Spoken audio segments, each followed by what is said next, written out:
We all know LinkedIn is something that we should be taking advantage of. We should be using it on a day-to-day basis. We should be getting more appointments. But one of the complaints that I get from sales rep is that they really don't know how to take advantage of LinkedIn. They'll probably go on LinkedIn and do a post, but it just falls flat. On today's episode, we're going to talk to you about how you can generate those connections and those appointments and to make meaningful impact while utilizing LinkedIn. Do yourself a favor. Listen to this episode all the way through.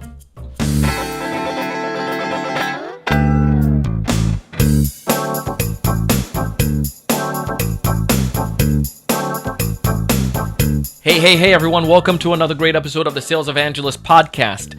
I'm your host, Donald Kelly, the Sales Evangelist, and I'm so excited for another great episode. I'm so excited to be here with you today. And on this episode, we have the one and only Tom Abbott. And Tom is someone that I've grown to connect with recently. He is far east, all the way in the Eastern Hemisphere in Asia. And I'm here in North America, but we were able to connect and to have a really, really powerful discussion about LinkedIn. I was able to learn a lot from him, and recently he brought me on his podcast as well. And I'll link back to that episode in the show notes so you can connect with his show and learn about some of the great things that he's doing. But one of the things that he loves, which is he has a lot of great loves besides his family and his business and his work and his craft, is LinkedIn. And he is killing it, doing an amazing job. So I wanted to pick his brain to get a better understanding about what's working for him on LinkedIn and how we can take that information and apply to us here selling. Hey, it's a fun episode. I want you to listen all the way through because Tom gives a lot of nuggets. So let's not waste any more time. Let's go ahead and dive into the episode. Welcome to the show, Tom. Good to be here, Donald. Thanks for having me.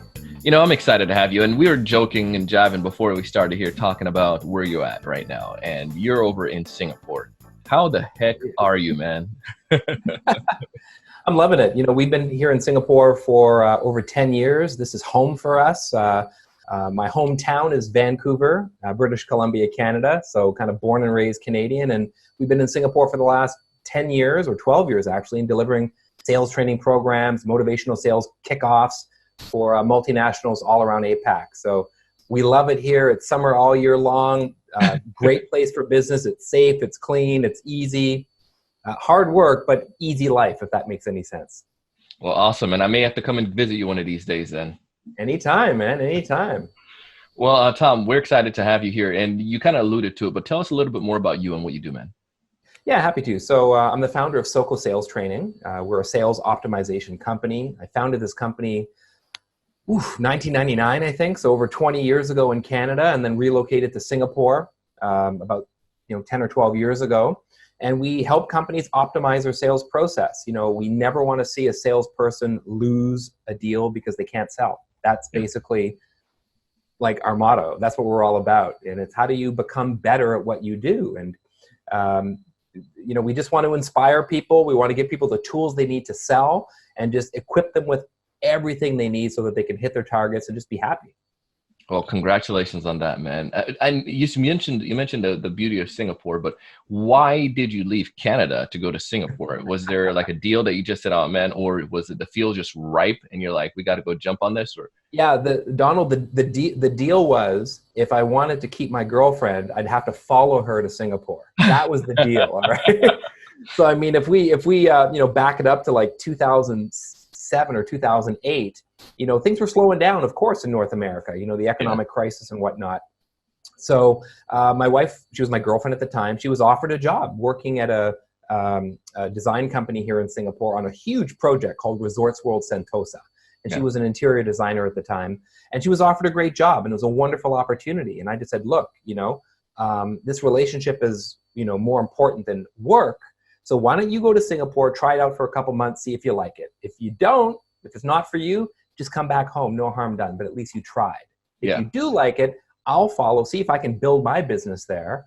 And fortunately, just a few months after landing in Singapore, I was able to get things going, built a big following. We worked hard, we got lucky, and we've since become a market leader in this space in APAC. If you were to do a Google on sales training Asia or sales training Singapore, you will find us all over page one. We've won awards in the best sales training provider category and best e-learning and mobile learning provider category at the HR Vendor of the Year Awards like 3 or 4 years in a row in Singapore, Malaysia, and Hong Kong.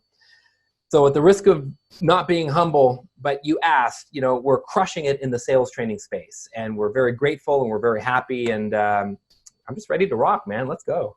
See, this is the good reason we do this, because now I want folks to get the validation from you, right? Now that you guys can see why Tom makes so much sense for this topic.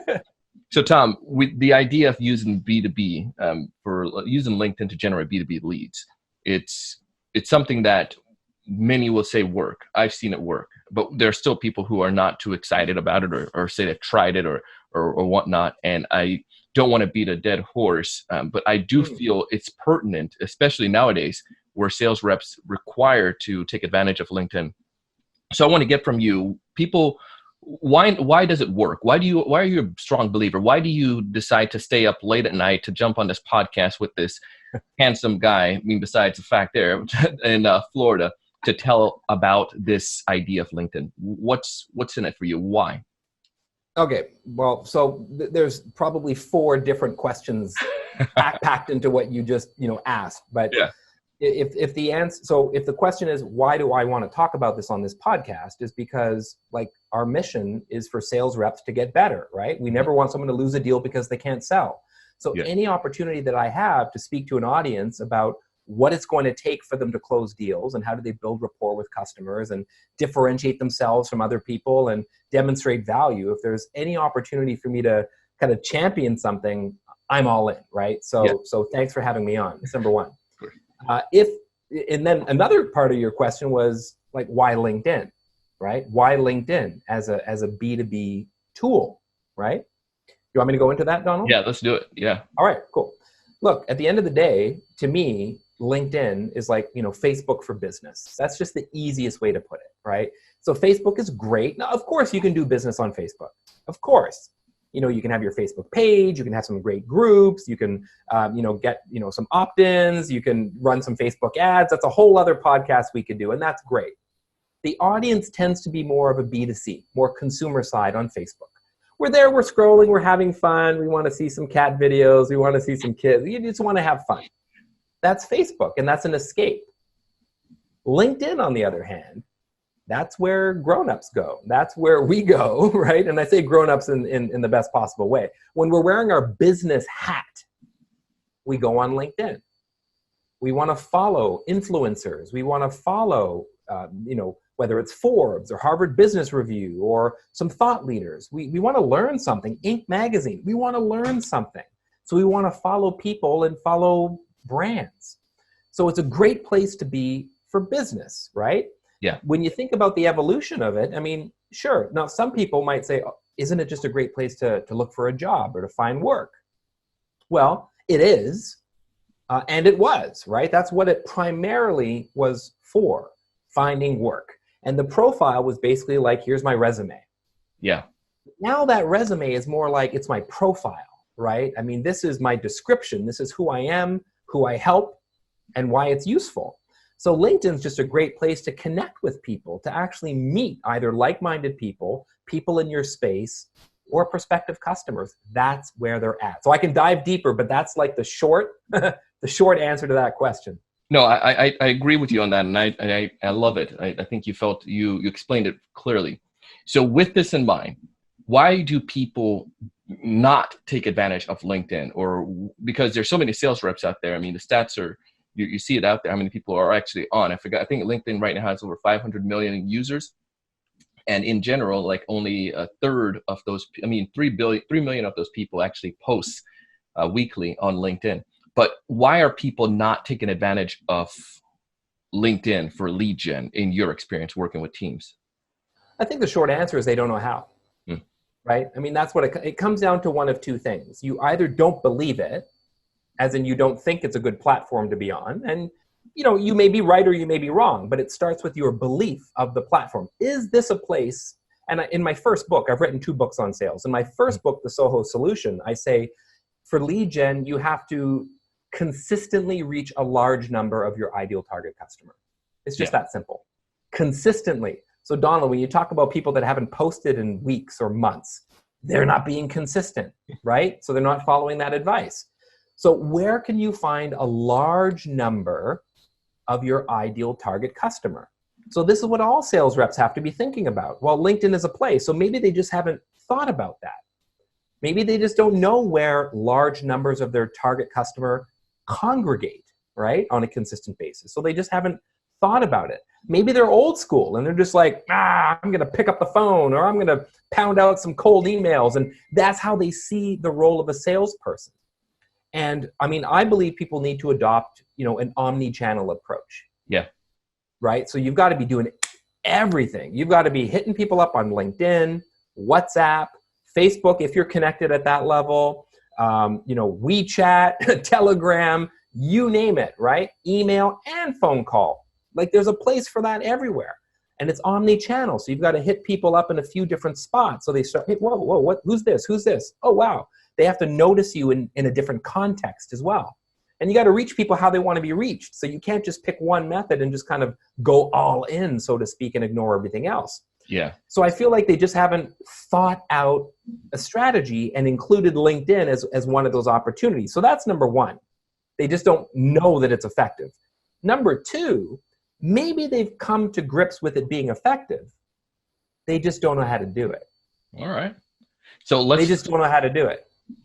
So with that, how do we go about making sure we generate leads? What do we do? Because I see the mistakes that I see, and you can correct, is that people will say LinkedIn is like a freaking party where everybody's at.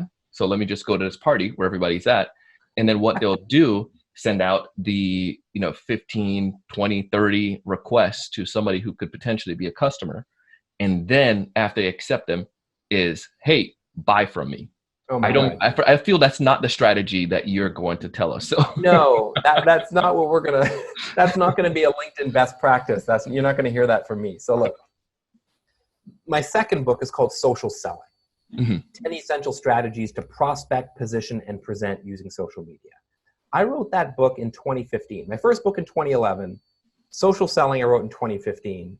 When it was just coming on as an idea or a concept. You and I, Donald, we were talking about, before we came on air, about social selling, and you were on board back in the day. Yeah. And for a lot of people, look, when I wrote Social Selling in 2015, a lot of people didn't get it. Fast forward 5 years, that's all you can do now. Yeah. This is all you can do. You can't meet face-to-face anymore. It's all social. So freaking get on the bandwagon, before it's too late. Do it now. So Look, I want to just touch on something real quick, Donald. Please. People, they often say, look, and you got to watch out for these people who go, look, LinkedIn doesn't work. LinkedIn doesn't work. Yeah. It's because they don't know how to do it. And a lot of people, when they don't know how to do something, the default to make themselves feel better is to say it doesn't work. When the reality is, you can't make it work, or you haven't made it work, but you need to learn how to make it work. If you've got this growth mindset, like anything is knowable, anything is learnable, anything is knowable, you will take over the world. Yeah. All right. I 100% believe that. Yeah, because I feel that I'm 100% behind this idea that the mindset that it will limit you, or it can, exhilarate you, or redeem, or, give you amazing opportunities. But you're totally right. Because I imagine people probably said the same thing about the phone, or people said the same thing about, emails, or same thing about video. Who needs a website? Who needs a website? Pick up the phone already. Website don't work. Send them a brochure in the mail.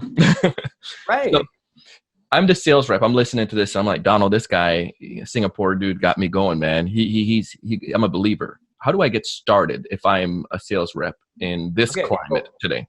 Okay, first thing. So let me, and I'm kind of backpedaling or going backwards a little bit. I'm going back in time. I'm going back in time because I'm ahead of time here. So I'm just going to go back in time a little bit, right? Yeah. But here's the thing. You asked a question about, okay, what about those people who they drop, 20, 30, 40, 50 connection requests, and the minute you accept, they hit you with some spammy message. Okay, don't do that, right? It doesn't make any sense. So you need to start building a relationship. It's like nurturing a lead. How would you do that? So even on a cold call, you immediately have to, get someone's attention, but you've also got to build rapport and establish some credibility before you make your offer. This is just the fundamentals of sales. So why do people feel as though on LinkedIn, for example, the minute someone hits accept, that's permission granted to send them a PDF? Who asked for your PDF? Never asked for that. I disconnect with those fools the minute I get that. Because it's wrong. Now, some of them I say, you do know I'm a sales trainer, right? Like, I'm critiquing your whole process, and that was really wrong. So sometimes I give people a little, some free tips. And then sometimes I just, delete them or report them as spam. And some are well-intentioned and some are not, right? So here's the thing. The first thing you need to do if you're a sales rep out there, number one, get on LinkedIn, okay? Get on it. Now, when I say get on it, I don't mean, just like dust off that old profile that you had from a year ago. Because like you said, Donald, some people, they haven't posted anything in a long time. So when I say get on it, I mean log in and actually do an audit. Take a look at your profile. How's your profile pic? How's that headshot? Does it look professional? Do you look like you are ready for business and good to go? Or did you just take your Facebook profile pic or your WhatsApp profile pic and just kind of put it in there? And maybe that pic is of you, having some drinks with your buddies, or even worse, it's like, you with someone, right? And then you just like crop them out, Yeah, I think that your profile. Most of these sales reps have their wedding picture, so they crop out like a buddy or whatever, and yeah, that's the only professional picture they had in a long time. So look, and I love what you say, professional. You're a sales professional. Get a professional pic. Yeah. Spend $100. My God, it's so cheap these days. Like anything you could do on the cheap these days, and the quality, the level's still very good. So just get yourself some nice photos with a good background, maybe a white background, something that you can easily, switch in and out to different things. Just get a professional headshot done, maybe 3 of them, slightly different look, different pose, and then you're good to go. Upload that profile pic and you're in good shape. Then you want to update the actual description. Like there's a little description of like who you are and what you do. Real simple, real simple. So just make it, short, quick, easy, bite size. So at a glance, someone can take a look at that and get a good feel for like who you are and how you help people. So, and then start populating the description a little bit. You can say a little bit more about you and your company and people that you help and the results that you've given them. So it's just about people spending some time to really work on their profile, because that's the very first thing people are going to see. And speaking of the first thing, it's the headline, right? So you're able to do like a little headline in your LinkedIn profile. So for me, as soon as people log on to my LinkedIn, the very first thing they see is my profile pic. And then they'll just see my little caption: international speaker and author, managing director of SoCo Sales Training, and managing director of AMC NPO Solutions. So we actually run 2 businesses, one here in Singapore, APAC, and then a completely different business, different industry in North America in Vancouver. So we've got two different audiences. So I've got that included in my header. So at a glance, people can see that. And the thing is, Donald, when you're commenting on people's posts, the first thing they see is the headshot and that caption. Yeah. So you want that caption to be descriptive. So they're like, oh, okay, I see where this guy's coming from. So I hope that helps as a starting point. That's a starting point.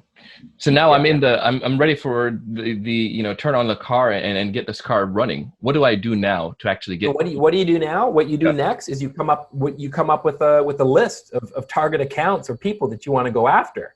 Okay. That's next. And LinkedIn, you can't do this on any other platform but LinkedIn. So you could do like a nice advanced search by geography, by company, by headcount size, by title or role of the person. Like, who are you going after? This is why it's beautiful for B2B. You can come up with a nice list, 20, 30, 100, 500 people. That's your ideal target customer that fits within that buyer persona or that avatar that you're going after. Where else are you going to get a nice juicy list like that? It's beautiful. So you come up with that list. That's the next step. Now what you want to do is to start to break it down a little bit. Don't have like a spray and pray attitude. Break it down into maybe 20 accounts. You say, you know what? I'm going after 20 people in the next couple of weeks. Set yourself a very short, tight cadence of maybe 2 weeks. Mm-hmm. You say, okay, I'm going to hit these 20 or 30 people up, maybe 40, whatever, but make it manageable. I'm going after these people within a 2-week period. Now you start checking them out on LinkedIn. Look at all of their, and actually one of the criteria you should be using is they've posted within the last month or the last 3 months. Good. Okay. That's beautiful for LinkedIn. So now you'll find that big list of 500 shrinks down to about 100. Yeah. But guess what? I want to be going out, if you're going to be prospecting on LinkedIn, you want to go after people who are spending a lot of time on LinkedIn, right? Yeah. And you'll find that the response level goes up, they're more engaged, it's easy to connect with them, so that's beautiful. So do that as your criteria. Now start to follow them. Check out what are they posting. Look on their profile under activity, click on posts. So what are they posting? And then start liking things that are relevant that make sense. Start commenting on things that make sense. Don't throw in your website, okay? Don't be that guy. I can't download my PDF. I can't. Come on. Yeah. Don't attach a PDF. Nothing. There's no call to action, okay? Don't do any of that nonsense. But just start to build the relationship and just engage with them. God, people. I told someone earlier today, one of our sales reps, 2 of them actually, on our team. I said, look, these people spend a lot of time crafting a really nice post. Yeah. And sometimes people don't even comment. They might get a bunch of likes, but no one says squat. Yeah. But you know probably too, Donald, when you get a comment, you're like, oh, wait, who's this? Who's that? Who said that? Yeah, who's that? Who's this, right? They want to buy something? My friend? They like me? We want that approval from people like, yes, God darn it, I wrote this damn thing and people give a crap, you know? Yeah. They notice. So a comment is worth like 10 likes as far as I'm concerned. Yeah. So comment on people's posts. Say, hey, I really like what you said about this. It reminds me of something else. You know, keep up the good work. Just show them some love. And they'll check you out with your awesome profile. And they'll go, oh, okay, so that's who Donald is. Okay, cool. Now you're on the radar. Yeah. Now you're on the radar. So you like a few more of their posts. If you want to go deep, check their activity and see what posts of other people they've been commenting on. Mm. Now that's going to give you some deeper insight into what's going on inside your prospect's mind. What's important to them right now? Who do they follow? What are some trending topics that they're interested in right now? So check out their activity and see if they've commented on some posts, and then you could even comment under their comment. Something I heard quite some time ago is like, try to write a comment that gets the most likes. Interesting. Your comment on someone's post should be the one that gets the most likes. That's how you position yourself as an expert or a thought leader in your space. Yeah. All right. You know, and then once you've done, go ahead, Donald. And that's one of the things too. It may not always, I don't encourage people just to do this, just to do it. But if there's a way that you can bring a different view to it, or a contrarian view to it, that's also helpful. But don't do it just to start a fight. That sounds. I hate when people do that. No, bring something. But if somebody's saying everyone is saying, yeah, this way, but you feel that they should be zagging, offer your insight on that. For sure. You know, and there's ways around it. I mean, I say things like, hey, you know, some great opinions here, some really great suggestions. And, you know, maybe here's another way to look at it too. Yeah. Have you thought about this? Because then you're standing out from the crowd, and that person who doesn't know you, like, crap, this person isn't. That was an insightful comment. Who is right? And they don't always have to agree with it. They don't always have to agree with it, but they can go, that's an interesting point of view. You know, that's interesting. Just want people to think. You don't need all of this. That's awesome. You're great. 100%. I mean, you can, get some emoji. Yeah, that's just puppets. So, you know, that we're talking thought leadership. So you've got to lead the way in some conversation. So once you've done that for maybe a week, and in social media terms, a week is a long time. Yeah. You can build connections with people pretty fast. So I say about a week later, now you drop them a connection invitation. And you just say, you know, hey, Donald, Tom here. I've been following you for a little while. I really like some of the things that you're saying about, you know, sales and prospecting and all of this. Or, hey, I hopped onto your podcast. I listened to a couple of episodes. Really like what you're doing. Keep up the good work. You know, let's take this offline sometime, or I'd love to chat more. Just be friendly. And then, of course, they're going to check you out. And now you can start nurturing a little bit, right? Now you can start nurturing a little bit. Give them some things of value. We've got a sequence that we typically do that's, maybe four messages of just delivering some value. Hey, here's something you might find useful. I just did this talk for a group on, how to stay motivated in sales. Here's a link to a video on that topic. Maybe your team would find it useful. Enjoy, So just little soft things like that also establishes credibility. Then, a couple messages later, you just pop in with like, hey, Donald, quick question. Who'd be the best person at, Sales Evangelist to have a quick chat about training for your team? You've got so much capital built in and goodwill. You'd be shocked at how many people positively accept me when I ask that. And if they're the wrong person, they go, hey, it's not me, but it's so-and-so, and here's his LinkedIn profile and his email address. Yeah. Because when you've got a great back-end profile, and then you're also delivering value up front, it's an unbeatable combination.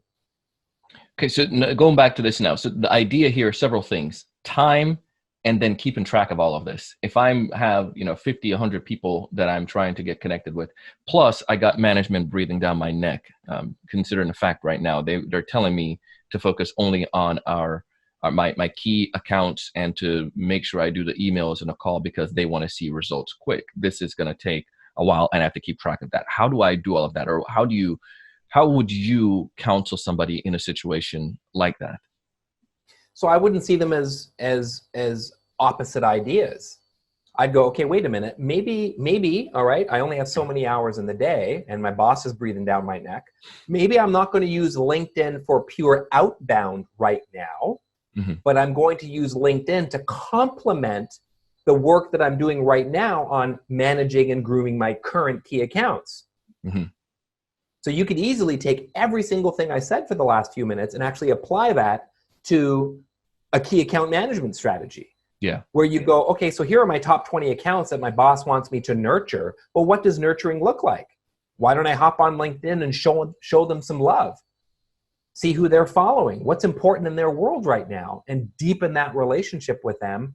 And then say, hey, do you want to hop on a call? Or, we've got this great new thing I would love to share with you. You seem to be in this space right now. We've got a solution that might, help you out. But at least you've got that goodwill and that capital built up. So for me, social selling is not just for outbound lead gen or prospecting, but you can also use it and should use it for nurturing warm leads and also just managing existing relationships with key accounts. There you go. Well, I love that, man. I mean, I think we could go on for another day, possibly. Done. Let's do it. And continue talking about this. But I agree with there 100% with the idea of you make sure you look good. Then the second step is to make sure you you engage with people and bring value to them.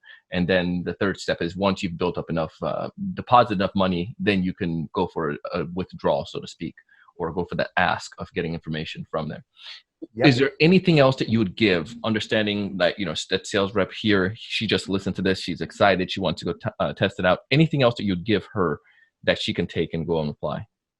I think she needs to just be focused on delivering some value. So what does that look like? Because we hear the word value, and then when I said it to myself, I'm like, dude, what's value?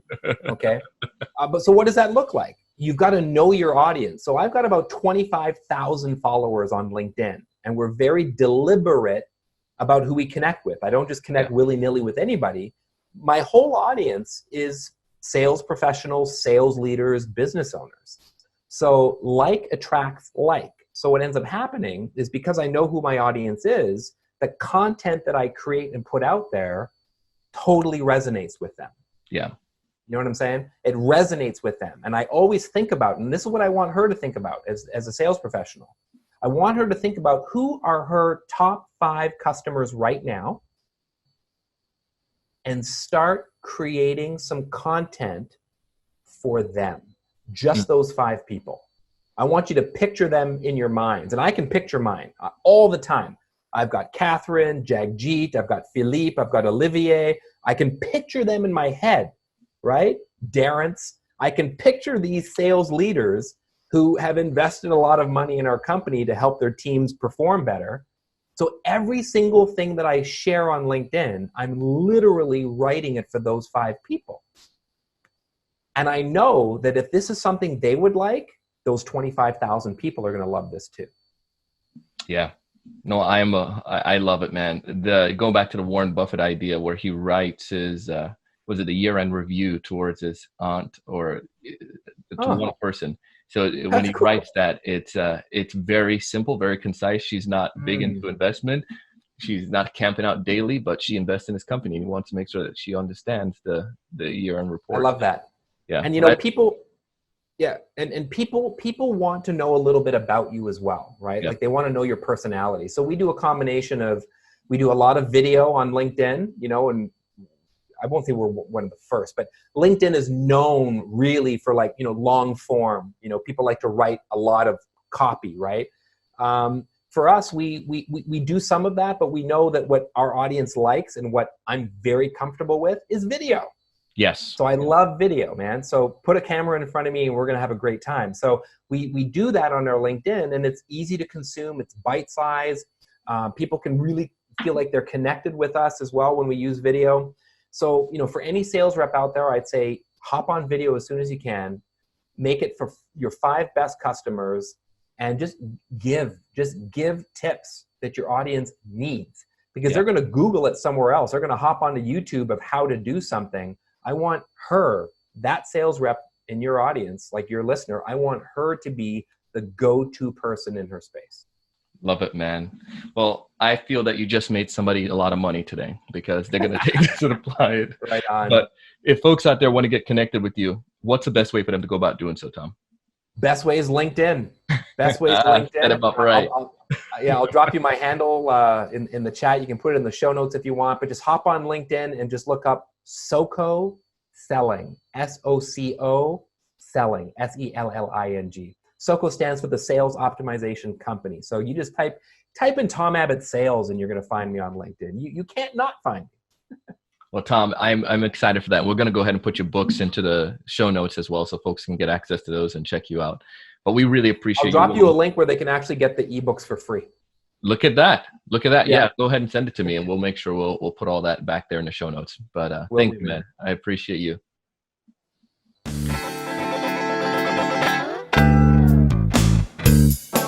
That was my friend, Mr. Tom Abbott. And if you'd like to connect with Tom and learn about all the great things that he's doing, simply go to our show notes.